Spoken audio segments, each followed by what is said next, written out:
Well, surprise, surprise, surprise. Remember that?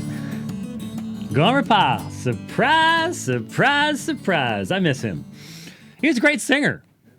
He was a really great singer. Anyway, Jim Neighbors, I don't know. If the old folks are sitting around talking about old folk stuff, don't worry about it. It's if you're not one of those old folks. But when did we become old folks? Did you even notice it happening? About 5 years ago? Yes, specific date in mind. Yeah. Yep. Well, anyway, surprise, surprise, surprise. Here we are on a Friday. We said we weren't going to do this, but I got up at 2:20 this morning, and I got my ride in and ripped that sucker. I'm going to tell you. Now, I should tell you, just briefly, that listening to a debate on hyperpreterism does not exactly elevate your heart rate, and make you just want to slam those pedals down, spin the crank, whatever. So I was listening. So yesterday was the first of the two-part debate on Iron Sharpens Iron on hyperpreterism. And so I listened to the first exchange on the ride this morning. And then when I got done with that, then I switched over to music, and yeah, that helped a lot. It really, really did. It's amazing the difference that will make. There is something to that. Anyway, but did most of the ride in the dark, which means I did not run into any rioters, looters, anything. It was very quiet.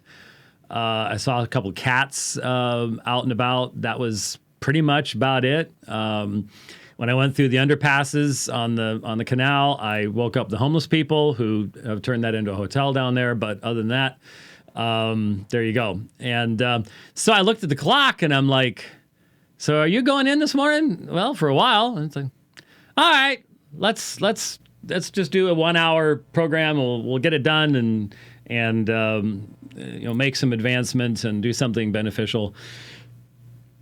I've always wondered what would finally break the stranglehold of the COVID-19 virus on the news cycle. And if you burn down a major city, that finally was enough to get people to talk about something other, even though,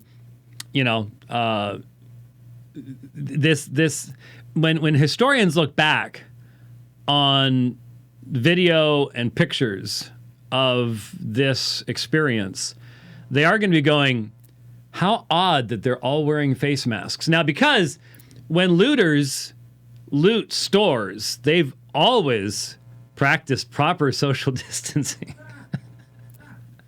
Right? They're putting stuff over their face all the time. So now they just look like everybody else. In fact, I saw a white woman running out of Target with some items, and she did not have a face mask on. And I'm like, you obviously you didn't get the memo about how this is supposed to work. Everyone's supposed to show up in their face masks, and that way, all the video being taken, they don't come and get you 6 months from now, which would be a good thing, but it won't happen. And on the way in, I was listening to the news conference, and they had various representatives from Minneapolis, Minnesota state representatives, and Keith Ellison, Attorney General. He was in the House, wasn't he? Right. Amazing, because he's first Muslim congressman, but he's an ultra leftist, just a commie, just a communist. And listening to him talking about, he starts off, as Martin Luther King said, riot is the voice of those who cannot be heard in any other way. And I just wanted to lose my breakfast because these people who are burning down buildings and looting and stuff like that, they have no connection with what happened. There is no connection here. These are just lawless evil people doing lawless, evil things. This is what they do. A lot of them aren't even from around that area. They've been brought in to cause more difficulties and break societal cohesion down even more. And it was really sad if you saw the video of the black man whose sports bar had been burned down. It was all his life savings was in that. And you just, it's lawlessness is never ever justified. Not in that. Now, of course, you sit there and you go, yeah, well, that's what China's going to say once they crack down on Hong Kong, which they're going to, because they're going to renege on their agreement and they're going to obliterate Hong Kong. And many people will die in the process, but they don't care because they're communists, and that's what communists do. Communists kill people. That's what communism is all about. Just if you've not read a history of the last century, it wasn't that long ago. It really wasn't that long ago. Then you might want to do so because, around 120 to 150 million people were killed by communists just in the last century. And we're actually talking about putting people like that in power here in our own country. And some of us just sit around going, I don't even know how this happened, but it sure is happening quickly. But Keith Ellison, he's up there doing his level best to, just be so politically correct. But then eventually they get one of the guys who is the head of the state cops or something like that. And he's like, these people out there at 3 o'clock in the morning, they don't have anything to do with the murder that took place. And he says, that's my call. I think that was a murder that took place. But they're not protesting that. They're just lawless people that want new TVs. They want to sell them. And the contrast between the law and order guy and Keith Ellison is why the system ain't working anymore. Because when you have the law and order guy, and then you have a law and order guy as the attorney general. I mean, in California, they're literally electing attorney generals that go, we don't care what the law says. Yeah. Law's irrelevant. We will not enforce it. It's just, when law breaks down, folks, God gave us law. Law is a good thing as long as it represents what God has revealed to us about who we are, who he is, and how we're to relate to one another. But folks, law that comes from a lawless heart is going to destroy everybody. Wow, it's amazing how we are being forced to think through stuff that was theoretical only 6 months ago, or even more so 20 years ago. Stuff that scholars were writing papers about. Now all of a sudden, everyone has to talk about this in the pew. Because the old style, we're not allowed under grace, leaves you with nothing but nebulous platitudes when it comes to, hey, look, our society has abandoned the Judeo-Christian roots that gave it so much of the structure of its law, and now it's all falling apart because there's nothing consistent to replace it with. Well, okay, I'll take that back. There is something consistent to replace it. Consistently rebellious anti-law, which results in the destruction of things called personal freedoms and liberties, because personal freedoms and liberties require you to view man as being made in the image of God.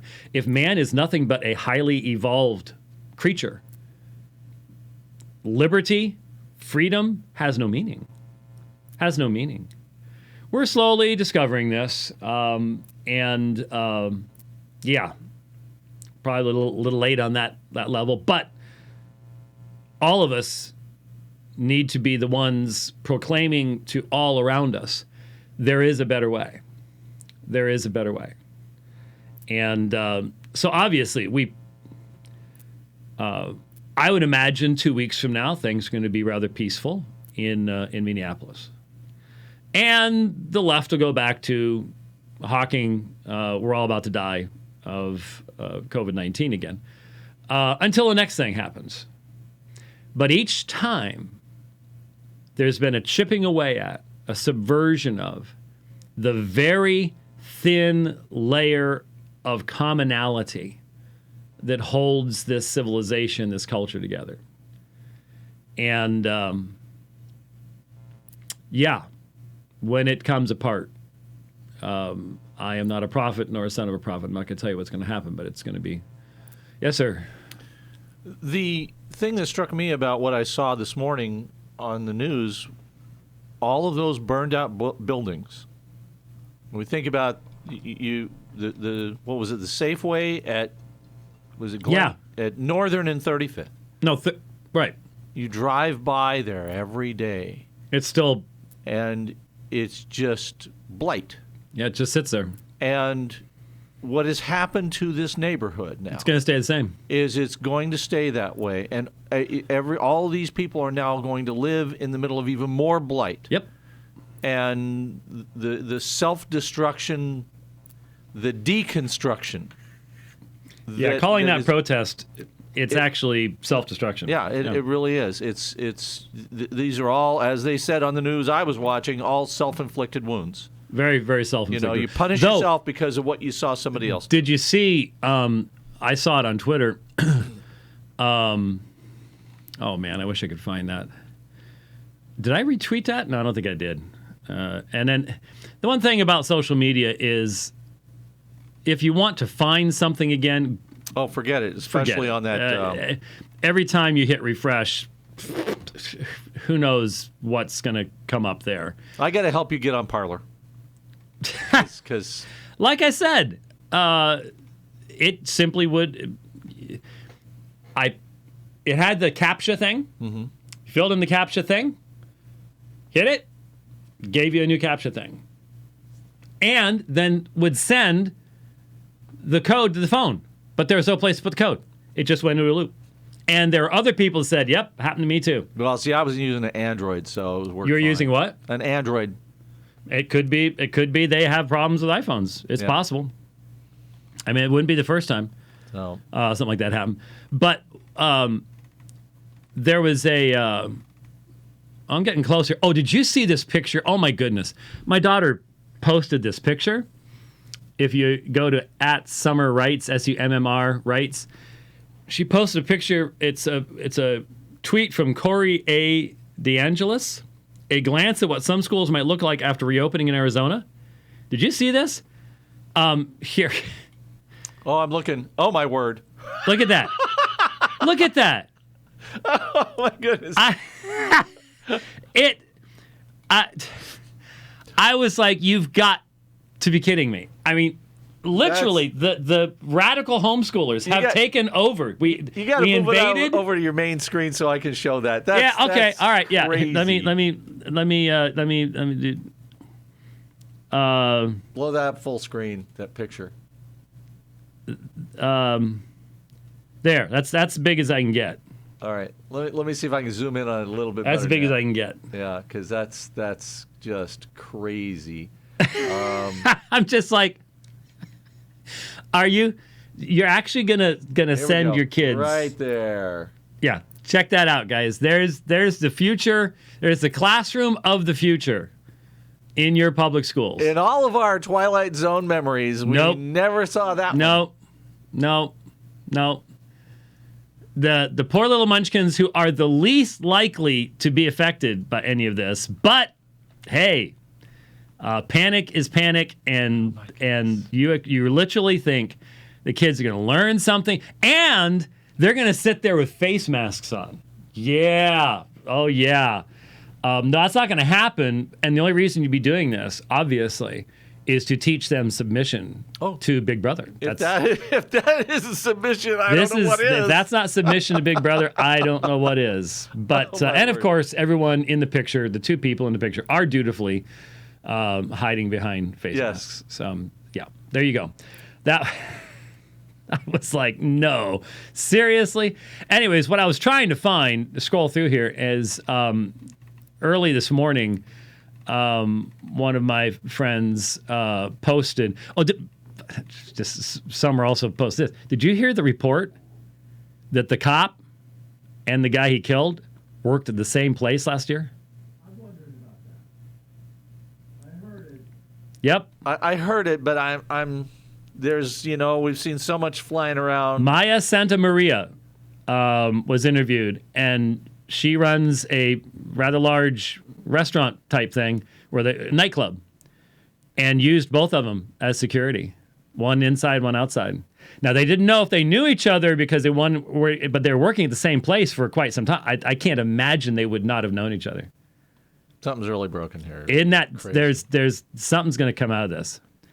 There's going to be more. There's just going to be more. Anyways, Black community news that I follow, your BCN had posted a video of Black business owners and store owners standing outside their businesses in Minneapolis, fully armed, with AR-15s, protecting their businesses. And I'm like, more power to you. Too bad that other businesses didn't do the same thing. I can't find it, but they posted it. I thought that was. There you go. So, yes. So you're gonna get me on Parler, huh? Not on my phone unless they fixed it. Obviously, since I tweeted about it and linked them, I would hope they've fixed it by now. That was a few days ago, so I'll give it another shot. But it was not an auspicious start. You don't start advertising yourself, and then when people do it, you're supposed to do it. Just goes into an infinite loop. That's not real good. Okay. Anyway, have you ever noticed if you have your Greek New Testament with you, I suppose it would be good to bring this over so that we can so I can show you this. One of the, I was looking, since we did this quickly, I apologize. I wanted to be able to bring this up. I'll try to remember to do this before we go into the conclusion stuff on the Wilson dissertation. That is, reading through the conclusion. And by the way, if someone out there, this is a funny request to make.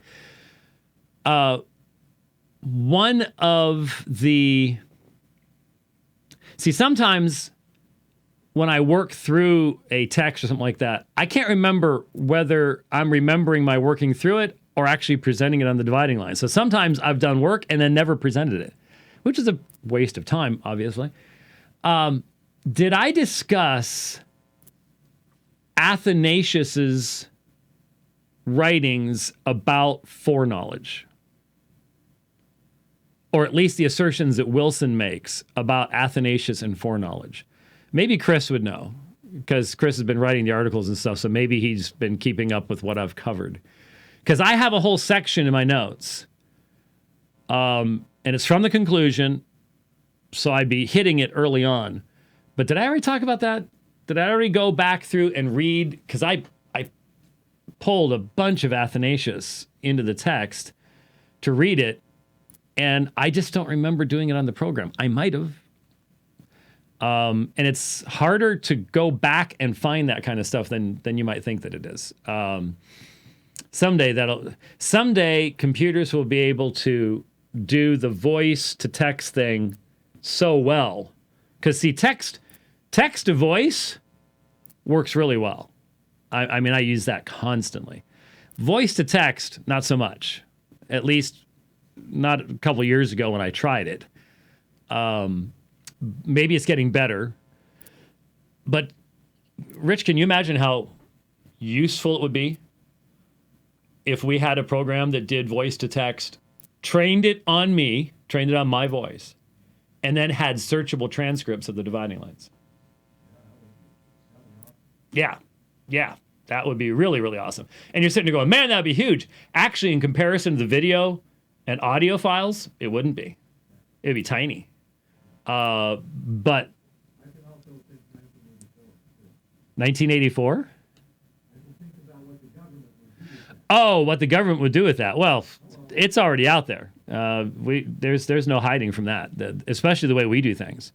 It's already out there. If they want evidence that I'm a Christian that believes God's law is righteous and good, and that Jesus is Lord over all, including the Chinese Communist Party and the United States government and all others, because he's King of Kings. They've got all the information. They've got all the evidence that they could possibly ever need. Not a problem on that. Anyways, that'd be a great thing to do. But that would also make it easier for me to go back and go, did I talk about that? And then just search for the last occurrence of Athanasius, and boing, there it is. And I go, oh yeah, I did. So one of the things that I want to track down is, because I know I got to the end of a program and I didn't do this. I had it queued up. I had the reference up. I didn't get to it. At least I don't think I got to it. I don't have any remembrance of doing it. Was a section from the dissertation where Wilson is saying that John Chrysostom had refuted this dupied interpretation of John 6:44. It might have been 6:65.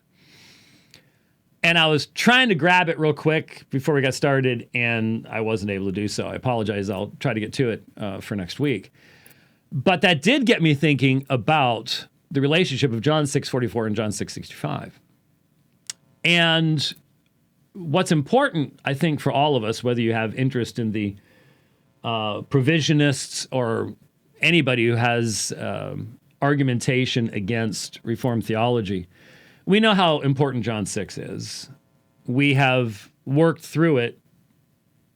I've lost track of how many times we have dealt with some new, hyper-dispensational reading of John 6 or whatever.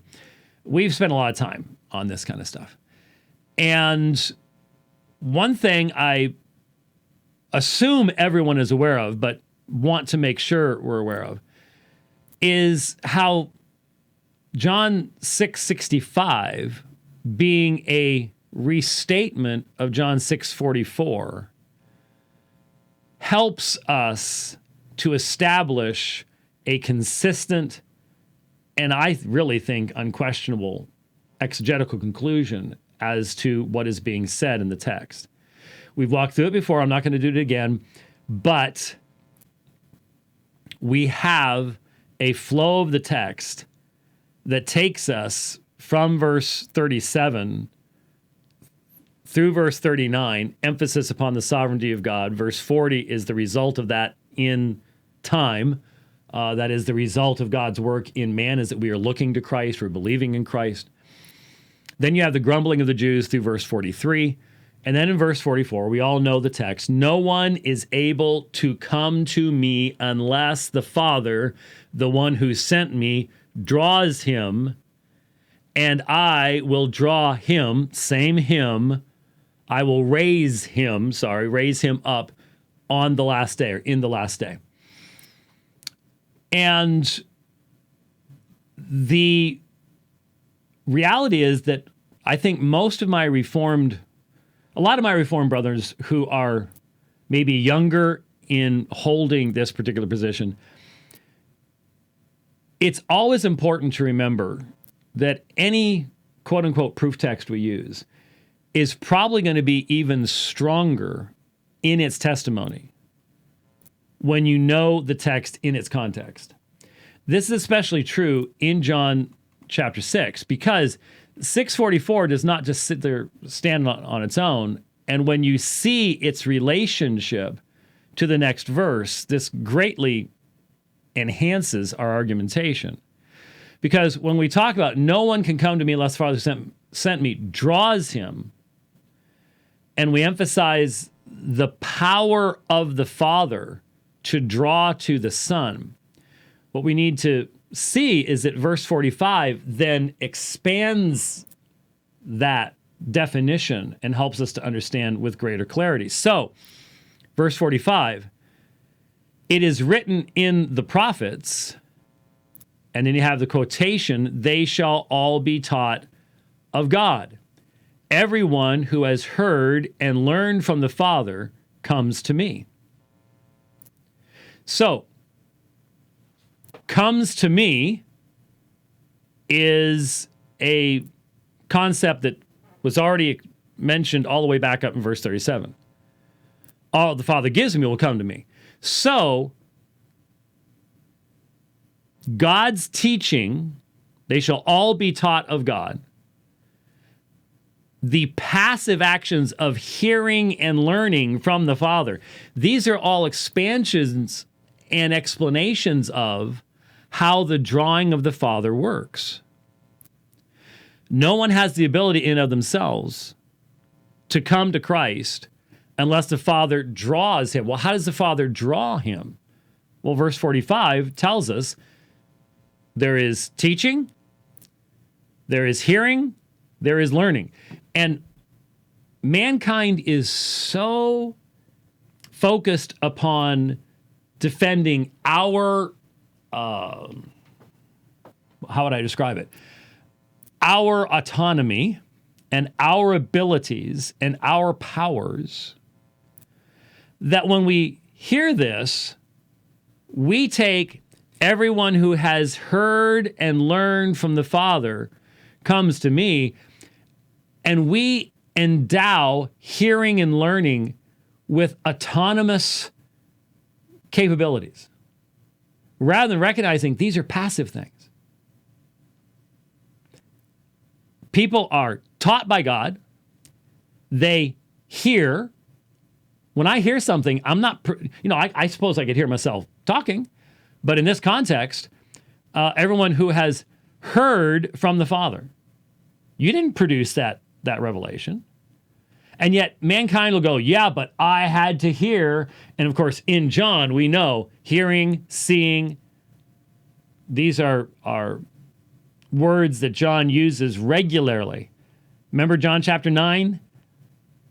The one who can't see is the one who can see. The people who can see can't see. It's meant to be that way. John chapter 8, Jesus is going to say, why can't you hear me? Because you're not of God. So, hearing is passive. Learning is passive. It's taking in knowledge from another source. Being taught by God, passive. So, what do you have in verse 45? You have actions of God.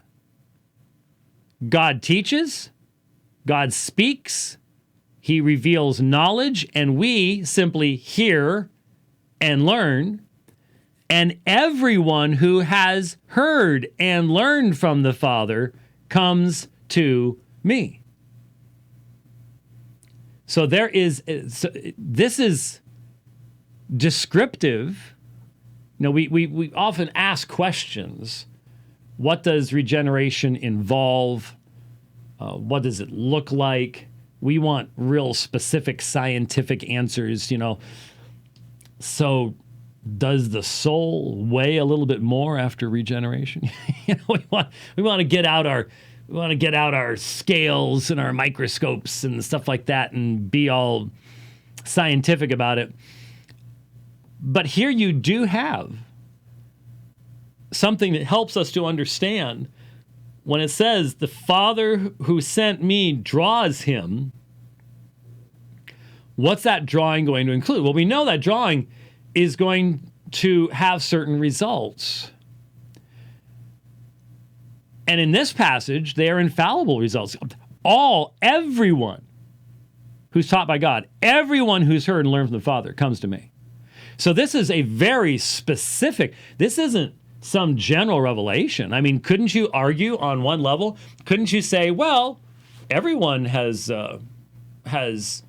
learned from the Father because God created the universe, and therefore there's general revelation, and men know that God exists, but they suppress that knowledge, but still they've learned stuff, and so, but that's obviously not what Jesus is referring to. He's referring to a specific, salvific, effective, divine action. This is why you can go to John 10, and what's Jesus going to say? My sheep hear my voice. My sheep hear my voice. There is a personal relationship there. There has been truth about who Jesus is that has been communicated to that person who is now a sheep but that sheep was chosen by the shepherd. The sheep didn't choose the shepherd. So the text is so clear in emphasizing the divine capacity, the divine power, that it is very, very educational to us to see how man will try to get around that and try to turn these texts into affirming human free will. But we've seen people do it. We've seen Norman Geisler do it. We've seen John Lennox do it. Smart folks, but so wedded to human autonomy that they'll actually see texts that are talking about divine autonomy in explicit terms and somehow find a way to turn them into texts teaching human autonomy. But don't forget, I think our conversations with others, when we go to John 6, and John 6 is an extremely useful and effective text to go to, our conversations will be greatly enhanced if we don't just stop at verse 44. But then we explain that verse 45 then helps us to understand better what this involves, what this drawing of the Father involves, and that it's effective. It accomplishes that which God intends it to accomplish. And the result of this communication of knowledge, in provisionism, remember, grace, as I understand how Leighton Flowers has expressed it, grace is found in the gospel. The gospel itself is gracious. God did not have to do what he did, but he did, so that's where the grace is found. That's why you don't need prevenient grace, is the grace is found in the gospel itself. Mankind has the capacity in and of itself. There's no udais dunatai in provisionism. Udais dunatai means no one is able. There's no udais dunatai in provisionism. Everyone has that capacity, hence the gospel comes, and there is knowledge of what Jesus claims, and it's up to the human individual to make the decision one way or the other, and then God acts based upon that, acts based upon his foreknowledge of what those human beings do. There's all sorts of theological problems with that, but that's the theory. Well, here's the problem. In John 6:45, everyone who is taught of God, everyone who hears the message, everyone who's learned from their Father comes to Christ.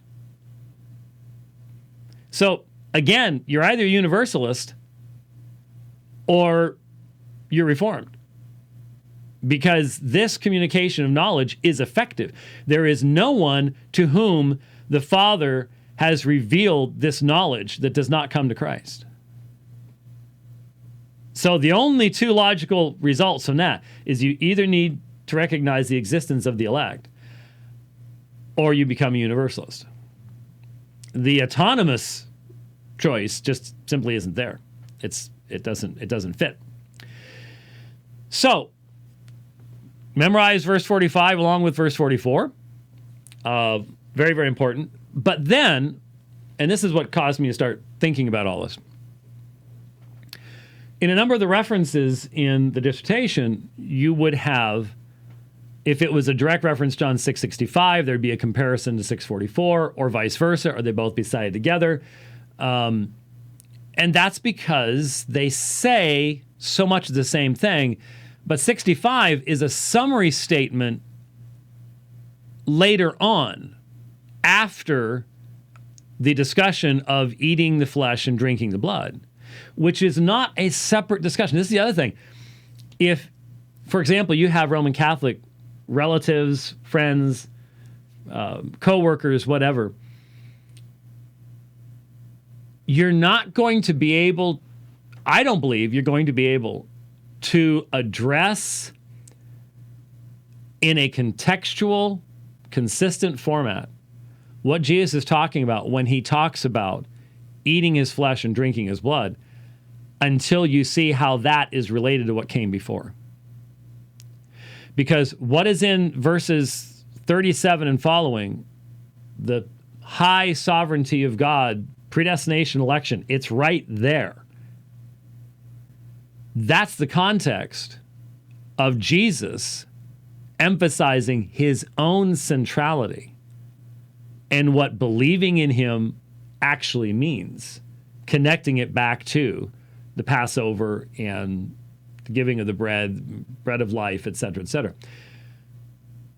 If you don't see that everything that God does, like in verse 45, is so that his people come to Christ, and that eating his flesh and drinking his blood communicates to us his absolute centrality. We're not trying to join Jesus with a bunch of other things. That's what's so reprehensible about Union Theological Seminary and all quote-unquote inclusivistic deformations of the Christian faith. It's about Jesus. That's an exclusive claim. Try to add other stuff in there and you no longer have Christianity.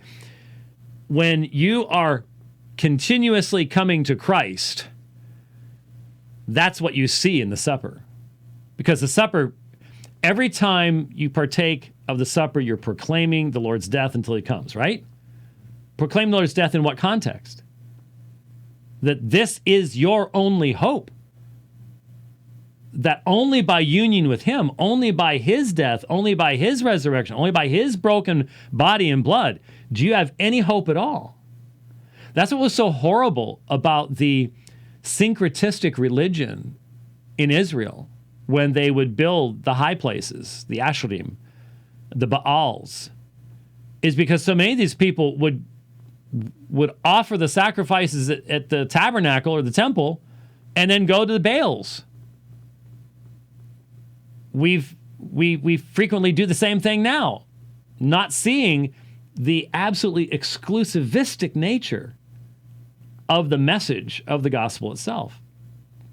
So that becomes very important in looking at the rest of that. But I want you to see this right here. Udais dunatai elthine pros me. So no one is able to come pros me.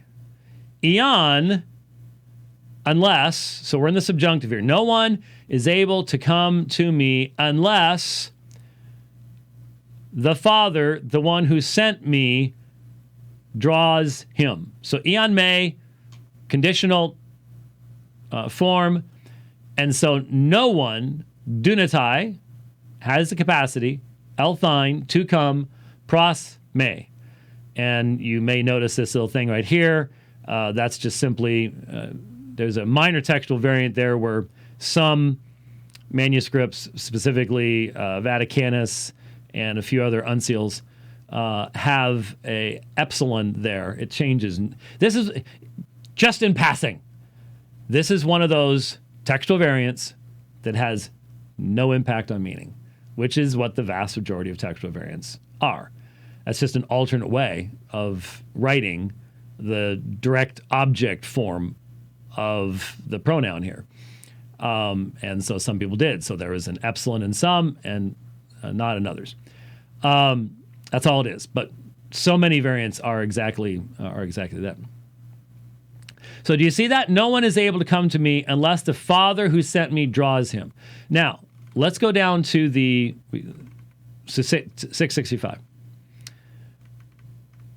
So, now, this is after, but there are some of you who do not believe, for Jesus knew from the beginning who they were who did not believe and who it was that would betray him. Now, there's all sorts of stuff. We could stop right there. We could say, does that fit into a provisionist understanding or a reformed understanding? Because, hey, it says he knew who would believe, so that's just simple divine foreknowledge. But could they have not believed? And what about Judas? Isn't the role of Judas prophesied? And is that just simply God looking down the corridors of time? Is that what prophecy is? Or does Judas is he not laid, he is set out as the son of perdition? Couldn't he have chosen to do otherwise? How do you answer that? Could he have chosen to do otherwise? Could he have invalidated divine prophecy? If you say that he has autonomous free will, you have a real hard time with this whole thing, because that's why open theists will actually say, well, that's right, he could have. He could have changed everything. Might not have been the cross. It might have been some other way that God had to do it. Anyway, so then you have in verse 65, and he was saying. Now, what's interesting here is this is the imperfect. And the imperfect is an interesting form in the original language. Syntactically, there are a couple ways it can be. There's inceptive imperfects and ingressive and continuous, and you start getting a little bit more of a subjective thing. Not subjunctive thing. That got really confusing. A subjective interpretation at that point. We start getting the syntax, but generally, what the imperfect is doing is talking about an action that was ongoing for a period of time in the past. It doesn't emphasize a start. It can, but it doesn't. That would be something that would be derived from the context, or maybe the verb that was being used, something like that. But the point is, in this instance, Jesus repeated himself. He had said it in verse 44. He says it, and then 65 tells us he was saying this more than once. In other words, we know that his teaching in the synagogue of Capernaum lasted longer than it takes to read John chapter 6, beginning at verse 35 or verse 30 or so. That doesn't take very long. So obviously there were many, many, many more words spoken in that context. So what we're being told is that there was a emphasized or repeated element to Jesus' teaching. And that emphasized or repeated element was, for he was saying, dia tuta, for this reason, ireka. So I said to you, he's pointing back to that first reference in verse 44. So the point is, Jesus himself teaches that he was repeating the emphasis that he made in verse 44. Sometimes we're told, you put too much emphasis on John 6:44. Well, Jesus did. Jesus repeated himself. So, for this reason, I said to you, then look at what comes in. That, udais, dunatai, elthine, pros, me, aeon me. Look familiar? It's identical from verse 44. Identical. No one is able to come to me unless eon me. And now here's where we get a little more light shed on the topic by having this repetition, this repeated element later on in the chapter, because the rest of the verse is different than what you have in verse 44. So, no one is able to come to me unless it has been given to him from the Father. So, can we learn something from the different way that John records these words? Because what's the difference? Well, here, unless it has been given to him by the Father, you go up to 44, and it says, unless the Father, the one who sent me, draws him. So, granting to someone, it has been given to him by the Father, and being drawn by the Father are the same thing. They're the same thing.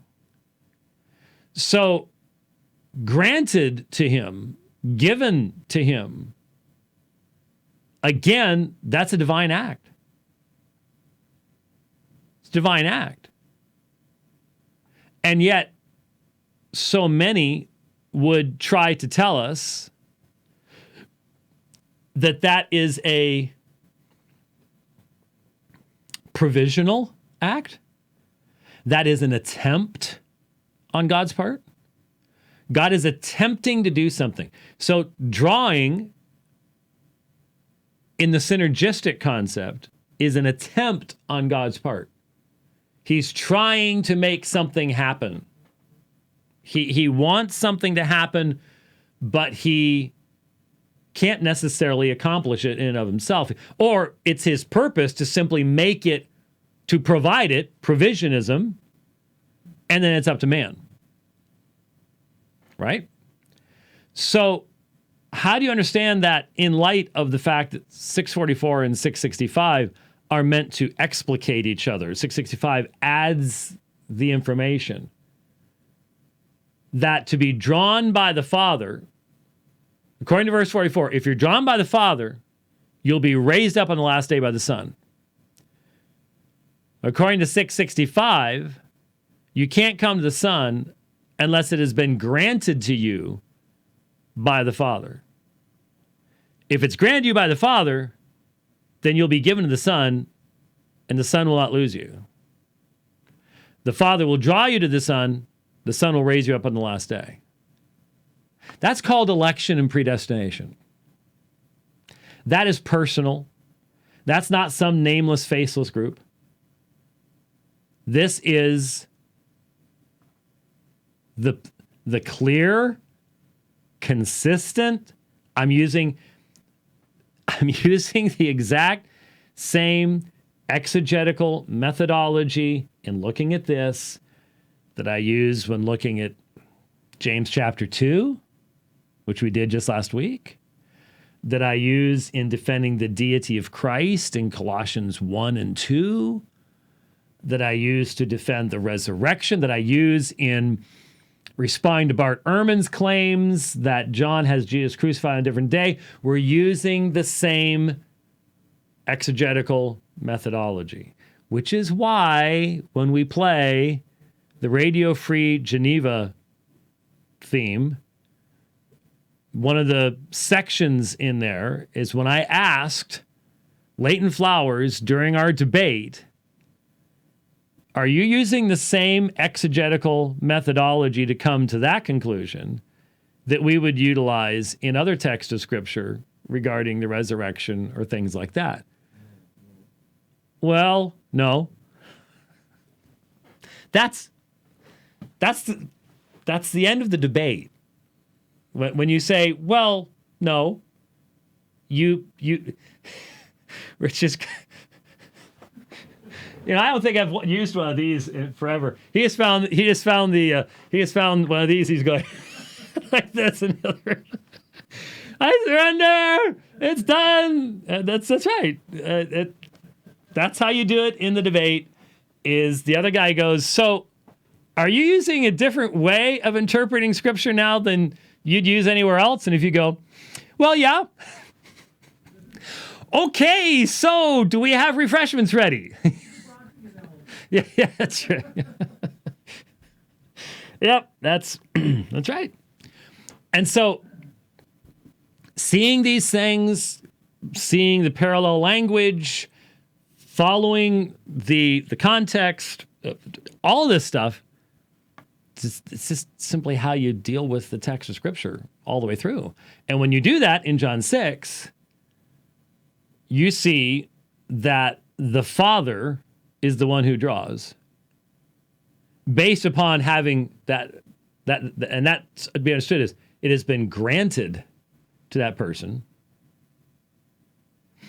And then when you tie that back together, 6:37 to 39, all the Father gives me will come to me. And I've not come down out of heaven to do my own will, the will of him who sent me, and this is the will of him who sent me, that of all that he has given to me, I lose nothing, but raise it up on the last day. 6:44, I'll raise it up on the last day. Wow, it's a consistent text. Powerfully consistent.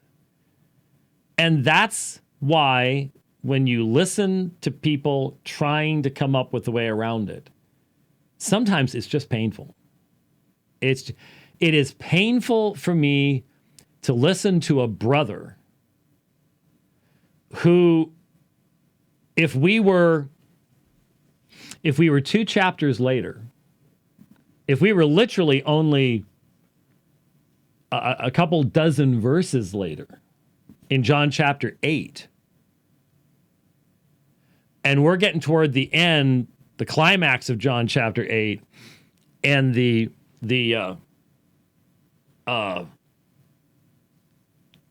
anger and the emotion is getting hot. And Jesus not only knows it, but he's pressing their buttons. And we look at that text, and many of my brothers, I'm thinking of some people right now, would walk lockstep with me through those verses that identify Jesus as Yahweh. Jesus as the I am. Put in Abraham Genesai, ego I me, before Abraham was, I am. And we'd use the same methods of exegesis to come to the conclusion that Jesus is the I am.